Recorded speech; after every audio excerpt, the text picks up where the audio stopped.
Me kaha ke te tautoko i te reo Māori. Koe rā tā te 17,000 Māori i whakautu i ngā pātai a te kāpehu pōti. Tuia ki tērā, hea i ki ngā kōrero kei te orarawa atu te reo Māori i roto i etahi o ngā hapori tua whenua o te motu. Me te aha, ko te ngākau nui o ngā rōpū tōrangapū ki te reo, tētahi o ngā kaupapa nui ki aua hapori rā e pōti ai rātou ki awai. Anei rā anō, a Orini, Tipene Leach. He reo matua, he reo motuhake.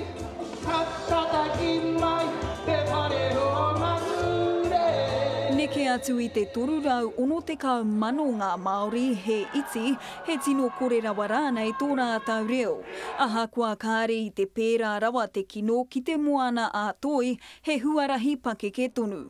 Kare tino nui tā rātau tautoko mai i te reo i konei.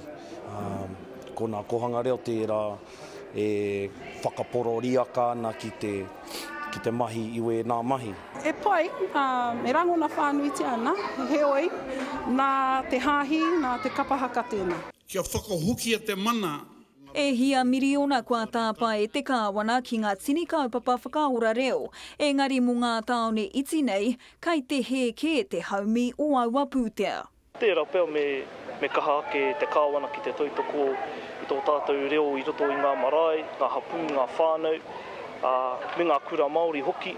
I uia te pātai nei e kāpehu pōti ki te kotahi rau toru te kau mano tāngata, ko tā te nuinga, he pai noe ho te āhua o te wā, engari he whakaahua rereke i wainga i a ngai tāua.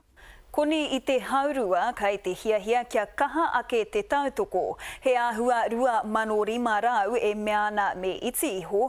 Pai noe ho te āhua ki te hautoru o tāua engari ko tahi ōrau kāre i te mōhio. Pēhea o whakaara. Kare tino nui te tautoko mai? Ne. O ka te moho tā ko te reo koina te tomokanga ki te ao Māori.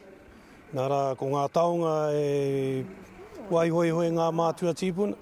Māta reo anake ka tai te whāwhā, te ketu rotu ngā ki te kōrero waihoihoe rātau. Me te whakapae he raru nui kāpā ki ngā rohe whai reo huri i te motu.